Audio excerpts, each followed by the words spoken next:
even when you think about it, usually when you're making something out of necessity, it's not meant to taste good. Like, it's just like, survival. So our ancestors were able to not only make something like out of their surroundings, but also that shit tastes amazing. Watching what my parents were able to do and how they would provide for us, whether it's just even making a meal, it's like, wow, everything I actually wanted was right in front of me. And I think when I think of music as well, like, I being in Chicago especially, you think of like we have to leave or go somewhere or none of the resources are here. But I think I've seen it, with myself, but also with other peers and stuff like that. Like, what we need is here, And I think when I think of the resources we had when we were younger, whether it was open mics or stuff like that, like a lot of these things that created artist development for us was right here, right in front of us. And we didn't have to go anywhere or outsource, and we had what we needed.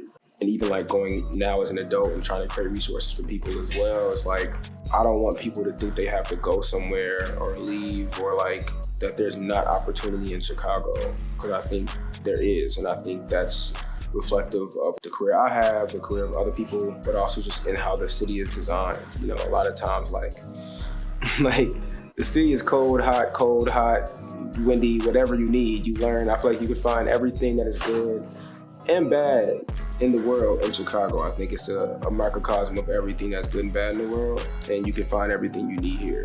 And it's always been here from the beginning of time, and I think that is something that shows up like in how I view the world, how I create, and how I even view culture.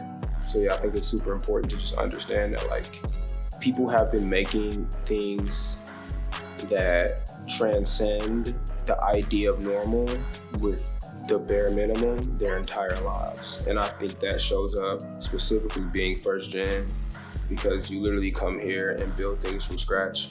But then also Chicago, just the historical like elements of how the city has existed, has been doing that for generations too.